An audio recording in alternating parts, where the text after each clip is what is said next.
समय साराय स्वानुभूत्या चकासते चित्त बात करो, मेरी क्लास चल रही है, बाद में बात करो। चित्त स्वभावाय भावाय सर्वभावान्तरच्छिदे अनंत धर्मणस्तत्वं पश्यन्ति प्रत्यगात्मनः अनेकान्तमहिर्मूर्तिर् नित्यमेव प्रकाशताम् वीतरागं जिनं नत्वा ज्ञानानन्दैकसम्पदम् वक्षे समयसारस्य वृत्तिं तात्पर्यसङ्गिकाम् सिद्धाननत्वा स्वयं सिद्ध स्वात्मतत्त्वस्य सिद्धये ज्ञानज्योतिर्मयी विद्या तस्यै प्रीत्यात्मने नमः।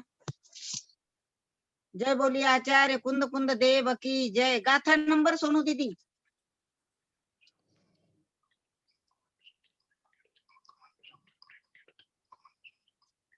भैया जी बताएंगे, भैया जी है।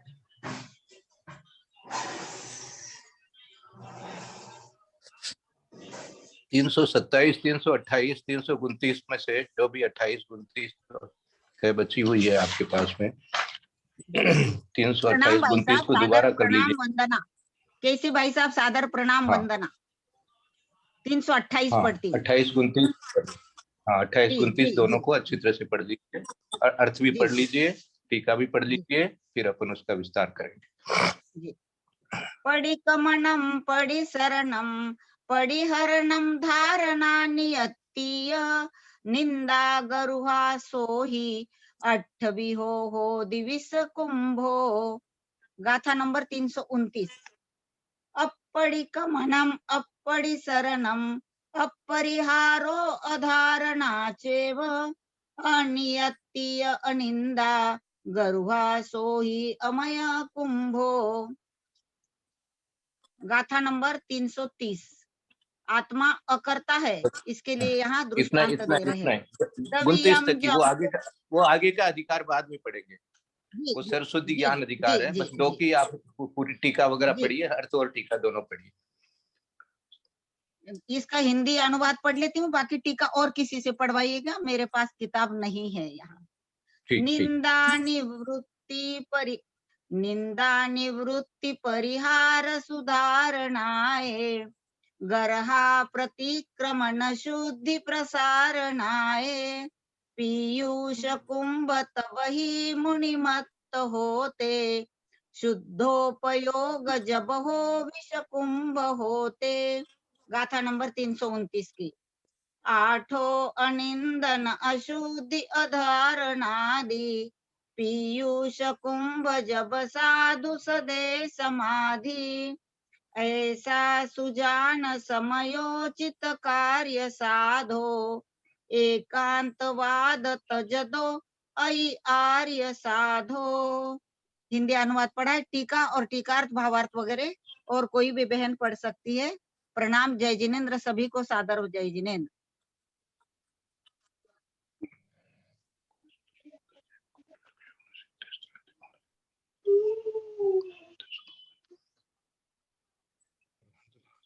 हाँ पढ़िए, आप लोग पढ़िए, कोई भी पढ़िए हिंदी का। हाँ पढ़िए 290 के लिए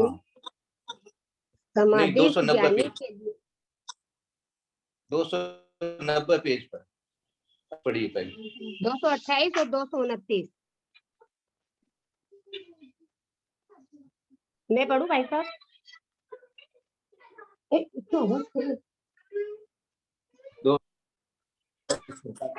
अब आचार्य महाराज इस शंका का निवारण।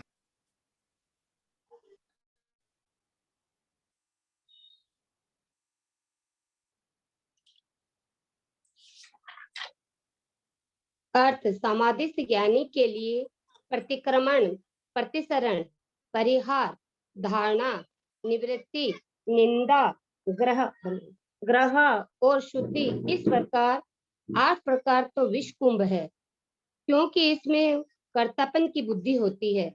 और अप्रतिक्रमण, अप्रतिसरण, अपरिहार, अधारणा, अनिवृत्ति, अनिंदा, अग्रह और अशुद्धि, इस प्रकार 8 प्रकार के अमृत कुंड है, क्योंकि यहाँ कर्तापन को छोड़कर आत्मतलीनता पर जोर दिया है।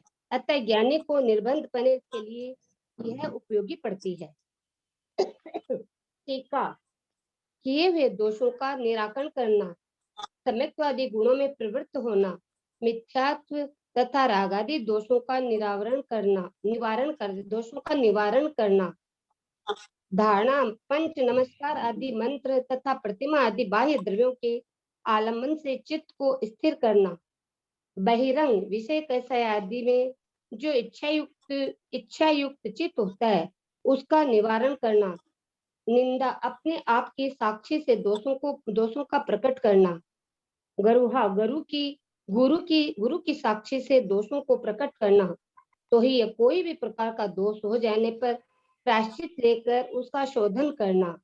इन 8 शुभ विकल्पों वाला शुभोपयोगी यद्यपि मिथ्यात्वादी विषय कसाई परिणत रूप अशुभोपयोग की अपेक्षा तो विकल्प सहित सराग चरित्र की अवस्था में तो अमृत कुंभ ही है, तो भी वो अवस्था राग द्वेष और मोह भाव तथा ख्याति पूजा लाभ न देखे हुए सुने हुए और अनुभूति में आए हुए ऐसे भावों की आकांक्षा रूप निदान इत्यादि समस्त पर द्रव्यों के आलम्बन से होने वाले सभी प्रकार के विभाव परिणामों से शून्य है तथा जो चिदानंदिक स्वभाव वाले विशुद्ध आत्मा के आलम्बन से भरी और निर्विकल्प रूप सुशोभयोग लक्षण वाली अवस्था है, एवं जो गाथा में कहे हुए क्रम से ज्ञानियों के द्वारा आश्रय करने योग्य जो निश्चय प्रतिक्रमणादि रूप जो तीसरी अवस्था है, उसकी अपेक्षा लिए हुए जो वितराग चरित्र में स्थित हो रहे हैं, उन लोगों के लिए जो उपयुक्त द्रव्य प्रतिक्रमणादि विस्कुंभ ही है। इसका स्पष्टीकरण इस प्रकार है। अप्रतिक्रमण 2 प्रकार है, एक तो ज्ञानी रूपियों के आश्रय रूप, दूसरा अज्ञानी लोगों के द्वारा आश्रित। उसमें अज्ञानी जनाश्रित अप्रतिक्रमण तो विषय कसाय की परिणति रूप होता है, किंतु ज्ञानी जनाश्रित अप्रतिक्रमण तो शुद्धात्मा के समीचीन श्रद्धान ज्ञान और अनुष्ठान रूप त्रिगुप्ति में होता है। वह ज्ञानी जनाश्रित अप्रतिक्रमण यद्यपि सराग चरित्र है, लक्षण जिसका ऐसे शुभोपयोग की अपेक्षा तो प्रतिक्रमण कहा जाता है, किंतु वितराग चरित्र की अपेक्षा उसी का नाम निश्चय प्रतिक्रमण है, क्योंकि वही शुभ और अशुभ आश्रव रूप दोष के निराकरण रूप होता है, इसलिए यही निश्चय प्रतिक्रमण है। यह व्यवहार प्रतिक्रमण की अपेक्षा अप्रतिक्रमण शब्द के द्वारा कहा जाकर भी ज्ञानी जनों के लिए मोक्ष का कारण होता है। व्यवहार प्रतिक्रमण यदि शुद्धात्मा को उपादेय मानकर निश्चय प्रतिक्रमण का साधन होने से विषय कसायों से बचने के लिए करता है, तो परंपरा से मोक्ष का कारण होता है, अन्यथा वह स्वर्ग आदि के सुख का निमित्त पुण्य का ही कारण होता है। अज्ञानी जन संबंधी अप्रतिक्रमण तो मिथ्यात्व और विषय कसायों को परिणति रूप धोने से नरकादि के दुख का ही कारण है। इस प्रकार प्रतिक्रमण आदि अष्ट विकल्प रूप शुभोपयोग यद्यपि सविकल्प अवस्था में अमृत कुंभ होता है, तो भी सुख दुख आदि में समता भाव में परमोपेक्षा रूप संयम की अपेक्षा से तो वह विष कुंभ ही है। इस प्रकार व्याख्यान की मुख्यता से इस चतुर्थ स्थल में 6 गाथाएं हुई। आगे भी पढ़ूं? ओम नमः सिद्धेभ्यो ओम नमः युक्तम नित्यं ध्यायन्ति योगिनः कामदं मोक्षदं चैव ओंकाराय नमो नमः। योग प्रक्षालित सकल भूतल कलंका मुनिभिरूप अज्ञानतिमिरान्धानां ज्ञानाञ्जन शलाकया मिलितं येन तस्मै श्री नमः। सकल कलुष्मिन् वंशकं श्रेष्ठां परिवर्तितं धर्म संबंधकं भव्य जीवने प्रतिबोधकारकं पुण्य प्रकाशकं पापनाशनम् इदं शास्त्रं श्री समयसार नामधेयम् कर्तार श्री सर्व देवास्तदूत श्री प्रतिगणधर देवा तेषां संस्कृत टीका आचार्य जयसेन देवेन विरचितम तस्य हिंदी टीका आचार्य ज्ञान सागर देवेन विरचितम तस्य पद्यानुवाद विद्यासागर देवेन विरचितम मंगलम भगवान वीरो मंगलम गौतमो गणी मंगलम कुंद कुंदाद्यो जैन धर्मोस्तु मंगलम सर्व मंगल मांगल्यम सर्व कल्याण कारकम प्रदानम सर्वधर्माणाम जैनम जयतु शासनम सर्वे श्रोतारे सावधान तिया समांत वंदितु सब सिद्धे ध्वमचलम नोवमं गतिम पत्ते गोच्छामि समय पाहुड़ मिणमो सुध केवली भणियम नमः समय साराय स्वानुभूत्या सते चित स्वभावाय भावाय सर्वभावांतर चिदे। बोले द्वादशांग जिनवाणी माता की जय। बोले देवादिदेव महावीर भगवान की जय। बोले आचार्य कुंद कुंद स्वामी महाराज की जय। बोले आचार्य अमृत चंद्र स्वामी महाराज की जय। बोले आचार्य जयसेन स्वामी महाराज की जय। बोले आचार्य ज्ञान सागर महाराज की जय। बोले आचार्य वर्धमान सागर महाराज की जय। सरस्वती नमस्तुभ्यं वरदे कामरूपिणी विद्यारंभं करिष्यामि सिद्धिर्भवतु मे सदा। बोले द्वादशांग जिनवाणी माता की जय। ये 328 और 329 दो गाथाएं अपन ने पढ़ी और अर्थ भी पढ़ा और टीका भी पढ़ ली। ये यहाँ मोक्ष अधिकार पूरा हो गया। मोक्ष अधिकार पूरा हो गया। अब आगे इसके आगे सर्व विशुद्धि विशुद्धार का अर्थ हो गया कि हम मोक्ष के अधिकारी बन गए, ऐसे समझ लो अपने लिए। यद्यपि यहाँ अधिकार का अर्थ यहाँ मतलब एक तरह से अध्याय है, ये एक चैप्टर, ये एक अध्याय पूरा हो गया, ठीक है। लेकिन अपन अधिकार शब्द को अपने लिए विचार करें कि अपन मोक्ष के अधिकारी कैसे बनते हैं। तो मोक्ष का अधिकार अपने को तब मिलेगा, मोक्ष के अधिकारी अपन तब जब उसका बीज बोएंगे। तो जो बीज यदि सही नहीं बोया गया हुआ होगा तो वो नहीं बनेगा। इसलिए बीज हमारा क्या है? सम्यक दर्शन हमारा बीज है। वो सम्यक दर्शन हमारा है तो वो आज हमको मोक्ष फल देगा ही देगा। सही फल, सही बीज होगा तो अब बीज हमारा सही है कि नहीं है, तो इसको पहचान के लिए, इसको ध्यान में लाने के लिए, विचार रखने के लिए कि भाई जो सम्यक दर्शन रूप हमारा बीज है, जो मोक्ष का हमें रास्ता दिखा रहा है और मोक्ष में पहुंचा रहा है, वो है हमारा क्या कि हम जीव को जीव जाने और अजीव को अजीव जाने। इस प्रकार से जब आत्मा नाम की चीज एक ज्ञान में आने लग जाती है,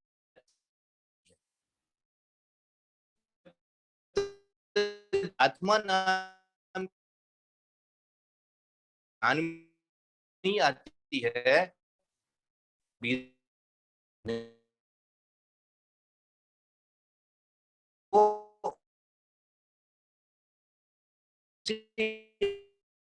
कारण से मेरे में चेतनता है, उसी के कारण से मेरे में ज्ञान है, उसी के कारण से मेरा जीना है।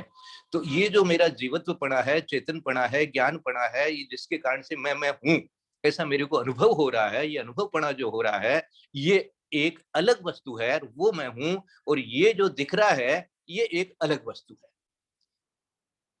इस प्रकार का जो ज्ञान बन जाता है, श्रद्धा बन जाती है, इस प्रकार से प्रतीति जिसको भी कह देते हैं कि ऐसा फीलिंग जिसको आने लग जाता है, तो फिर वो एक तरह से कहना चाहिए कि मोक्ष का अधिकारी बन जाता है, बीज उसका सही हो जाता है और वो फिर जब फलित होता है तो ठीक है, मोक्ष प्राप्त होता है।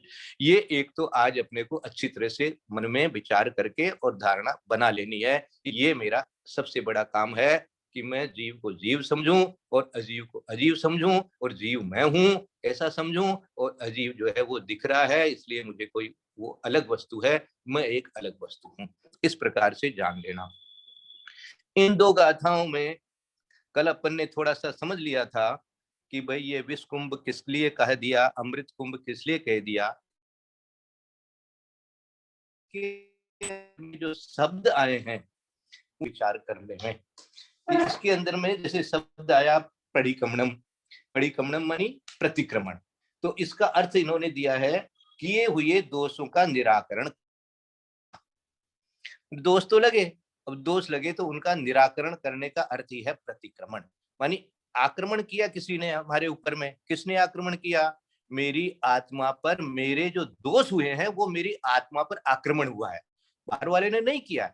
कर्म के उदय से मेरी आत्मा में जो विभाव भाव हुए हैं, क्रोध का भाव हुआ है, राग का भाव हुआ है, द्वेष का भाव हुआ है, अहंकार का भाव हुआ है, ये जो भाव मेरे आत्मा में जो हुए हैं, इन भावों के द्वारा मेरी आत्मा पर आक्रमण हो गया है। इस आक्रमण का मैं प्रतिक्रमण करूंगा, अर्थात मैं ये कहूंगा कि भाई ये मेरे दोष मिथ्या होवे, मुझे ऐसा नहीं करना चाहिए। इस प्रकार का जो भाव आता है तो यह प्रतिक्रमण कहलाता है। तो ये दोषों का निराकरण कहना, ये प्रतिक्रमण की परिभाषा है। दूसरा नाम इनका दिया है परिसरणम, सम्यक्त्वादि गुणों में प्रवृत्त होना। मानी जो पहला शब्द है प्रतिक्रमण, वो एक तरह से कहना चाहिए नेगेटिव, और ये जो दूसरा शब्द है परिसरणम, ये शब्द है पॉजिटिव। इसमें कहेंगे हम सम्यक्त्वादि गुणों में प्रवृत्ति करना। दोषों का परिहार कर लिया, अब दोषों का रियलाइजेशन कर लिया, तो अब अपन अच्छा काम करेंगे। जो अच्छा काम करने का काम है वो क्या? सम्यक्त्वादि गुणों में। अब सम्यक्त्वादि गुण कौन से हैं? जो 8 गुण है हमारे, है निशंक है, निष्कांक्षा है, निर्विचिकित्सा है, अमूढ़ दृष्टि है, ये सारे जितने भी 8 गुण है, प्रभावना, वात्सल्य वगैरह जो भी है, इसके अंदर में अपन प्रवृत्ति करेंगे।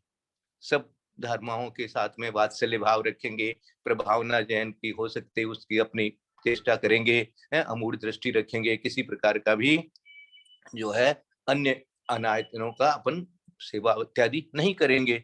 इस प्रकार का जो भाव रहेगा हमारे, तो ये प्रवृत्ति कहला। ये कहिए अपसरणम, यानी इसका कहते हैं परिसरणम, यानी ये बढ़ाना, बढ़ाने के लिए आया शब्द आया परिसरणम, और जो दोष लगे उनको हटाने के लिए आया शब्द प्रतिक्रमण। तीसरा शब्द यहां पर है परिहरणम। परिहरणम तीसरा शब्द एक और दिया, परिहरणम। प्रतिक्रमण, परिक्रमणम, और ये परिहरणम। मिथ्यात्व तथा रागादि दोषों का निवारण करना, ये अर्थ हो गया। अब देखो, पहले तो था किए हुए दोषों का निराकरण करना, ये तो प्रतिक्रमण जिसमें अपने दोष लगे हों। और यहाँ पर यह है मिथ्यात्व तथा रागादि दोषों का निवारण, माने किसी भी प्रकार का जो राग भाव हुआ है अब वो नहीं हो रहा है मेरे अंदर में, उसको रोक लेना। जो रोकने का काम है उसका नाम है परिहरणम। हमने अब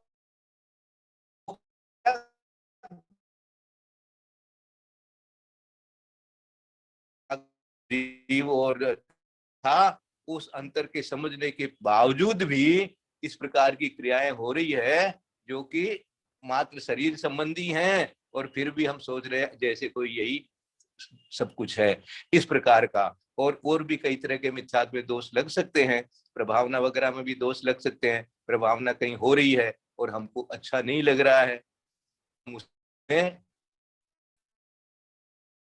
दूसरे, तो ये मिथ्यात्व और रागादि भाव आगे के लिए न बनना, इस प्रकार का भाव हमारे अंदर में अब नहीं है, ये कहलाएगा परिहरणम। चौथा नाम दिया है इन्होंने धारणा। पंच नमस्कार आदि मंत्र तथा प्रतिमा आदि बाह्य द्रव्यों के आलम्बन से चित्त को करना, ये नाम धारणा है। जल धारणा, अग्नि धारणा, ये सब अपन करते हैं। तो ये जो एक तरह से धारणा माने निश्चय कर लेना, ऐसा विचार कर लेना, ऐसा चिंतन बनाना।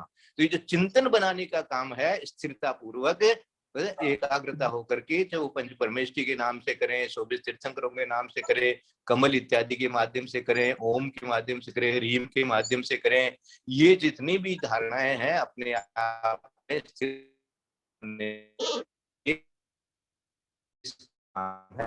धारणा। और उसके बाद तिरंग विषय कषायदि में जो इच्छा युक्त चित्त होता है उसका निवारण करना, निवृत्ति, निवृत्ति। निवृत्ति माने दिया निवृत्ति हो जाना, माने उससे अपन निवृत्त हो गए, अर्थात शांत हो गए। निवृत्त होने का अर्थ होता है शांत हो जाना। अब समता रूप से शांत हो गए, अब कुछ भी नहीं हो रहा। मानी अपने जो कुछ विचार किया था, ये दोष लगे, ये लगे, वो लगे, ये सब विचार भी अब नहीं करके निवृत्त होकर के अब शांत हो गए, कुछ भी नहीं कर रहे हैं। मानी किसी प्रकार का भी अब अपन ने जो है चिंतन करना रोक लिया है, अपने आप को निवृत्ति ले ली है। इस प्रकार से ये निवृत्ति है। उसके बाद अपने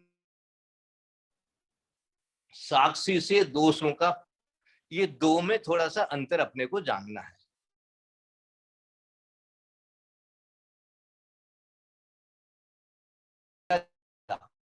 में शब्द दिया कि अपने आप की साक्षी से, अब हार्ट में रियलाइज करना, चीज का फीलिंग लाना कि मेरे से ये गलती हो रही है, अपने आप की साक्षी से दोषों का प्रकट करना। प्रकट करना माने अपने आप में रियलाइज करना, और गरहा माने गुरु की साक्षी से दोषों को प्रकट करना,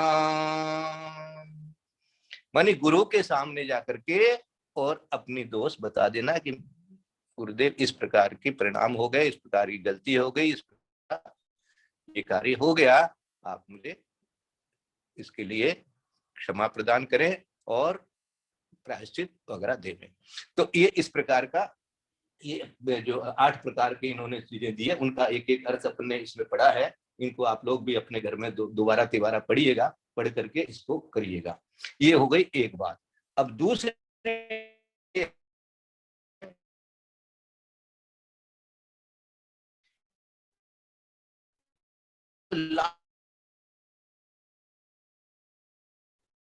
एकदम विक्रमण आदि अष्ट यद्यपि सुख दुख आदि में समता भाव में परम रूप संयम की अपेक्षा से तो विस्कुंभ है। ये उपेक्षा संयम क्या होता है?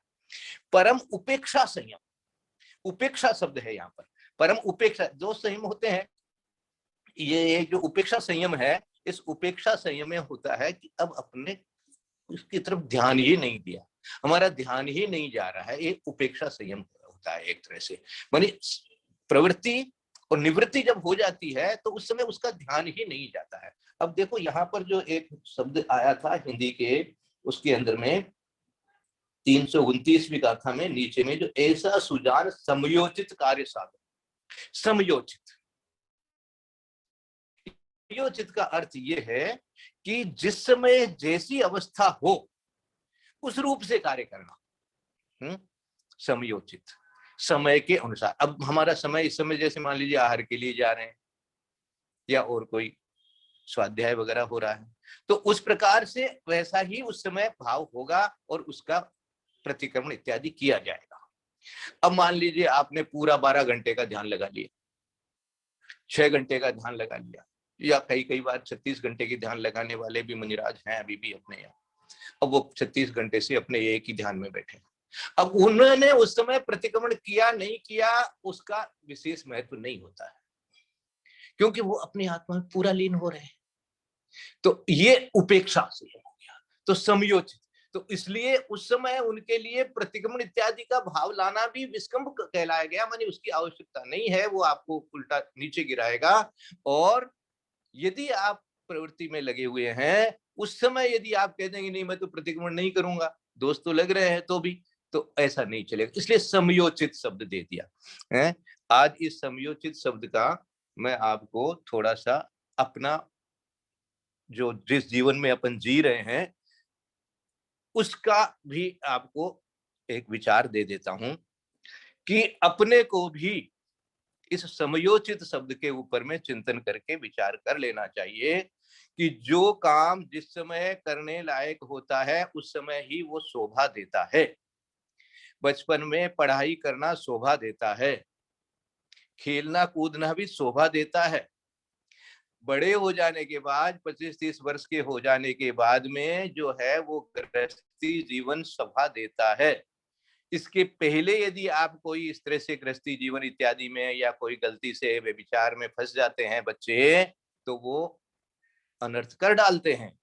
ये होता है। इसलिए समयोचित उस समय उनका ब्रह्मचर्य रख करके और अच्छे से विद्या अध्ययन करना, ये उस समय उनके दिमाग इत्यादि की स्फूर्ति के लिए सबसे अच्छा होता है और वही विद्या काल माना जाता है। वो समय उस समय वो कार्य करना आपके लिए उचित माना जाएगा विशेष करके।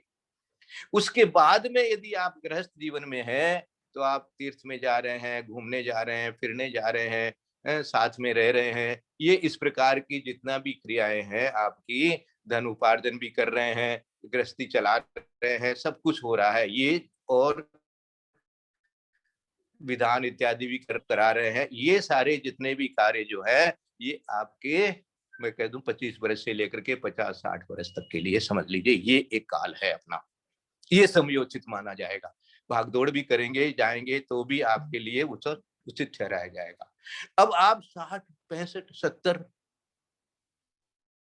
उसमें आप जो कि भाई तो बच्चों की तरह से स्कूल में जाके पढ़ूं, वो भी नहीं होगा।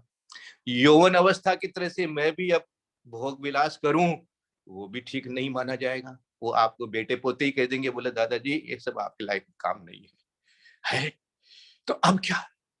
अब ये धर्माराधना, विशेष धर्माराधना, संन्यास वृत्ति से रहना, दूसरों को आशीर्वाद देना, अपने अच्छे बुरे अनुभवों का दूसरों के साथ में शेयर करना और उनको भी अच्छे मार्ग पर लगाना, ये इस समय आपका विशेष कर्तव्य हो जाता है। ये मैंने एक समयोचित को मैं अपनी प्रैक्टिकल तरीके से इसको अपने लिए कह रहा हूँ। ये मोक्ष मार्ग की बात तो सबने समझ ही ली, लेकिन ये भी अपने को विचार करना चाहिए कि अब अपनी उम्र ऐसी आ गई, हम 60-70 के आसपास में हैं, तो फिर आगे के लिए अपने को क्या करना है, कैसे अपने को होना है, कैसी हमारी अच्छी समाधि होवे, कैसे हमारे परिणामों में, क्योंकि आयु कभी भी बंध सकती है, कैसे अपने परिणामों में निर्मलता लावें, ये कार्य विशेष रूप से करने के लिए इस उम्र में होना चाहिए। वो ही शोभा देगा। इसलिए जिस समय जो काम, जिस उम्र में जो काम करने लायक होता है, उस समय यदि वो करेंगे, तब तो वो सार्वजनिक रूप से भी शोभा लायक माना जाएगा। अन्यथा सार्वजनिक रूप से भी उसके अंदर में लोग जो कहेंगे कि भैया ये तो आपके लायक काम नहीं है। ये मेरा एक विचार है, इसलिए मैंने इसको आज लिया।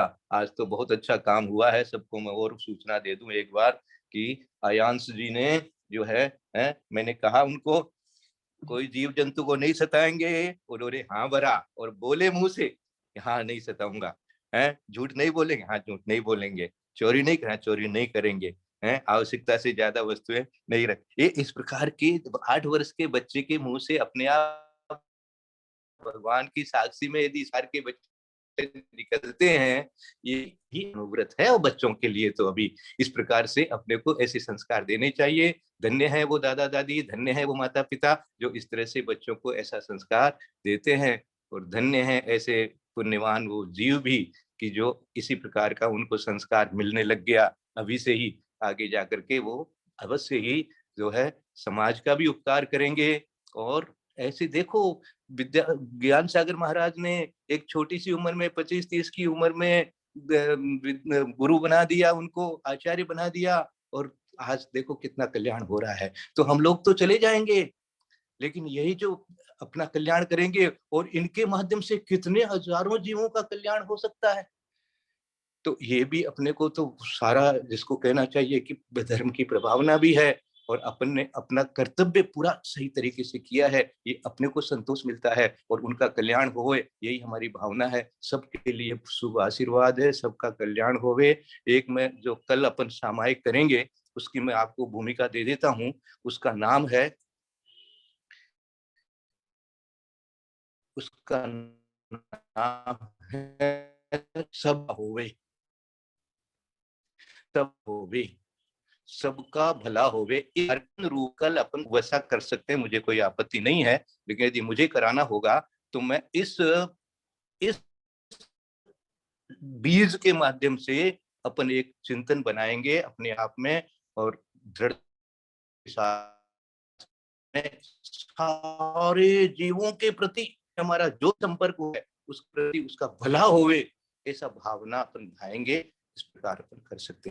पदवाक्यहीनम मया प्रमादादि किंचनोक्तम तन्मे क्षमित्वा विदधातु देवी सरस्वती केवल बोध लब्धि बोधि समाधि परिणाम शुद्धि स्वात्मोपलब्धि शिव सौख्य सिद्धि चिंतामणि चिंतित वस्तु दाने त्वां वंदमानस ममास्तु देवी। या वाणी के ज्ञान ते सो वाणी मस्तक नमो सदा देत हूँ भोग। हे जिनवाणी भारती तो जब सो पावे सुख चैन। देव भजो अरहंत को गुरु से हो निर्ग्रंथ। दया धर्म पाल सदा यही मोक्ष का पंथ। बोले द्वादशाम जनवाणी माता की जय। गुरु विद्यासागर सभी से महाराज जय। की जय।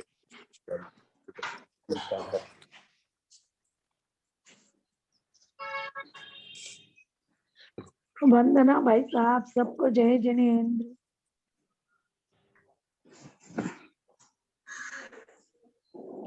वंदना भाई साहब, सबको वंदना सादर भाई जय। साहब, ललिता जी को दो, सब बड़ों को दो, सभी से जय ललिता भाभी को जिनेंद्र। प्रणाम, कुसुम बड़ों को सबको प्रणाम और सबको सादर जय। जय जिनेंद्र।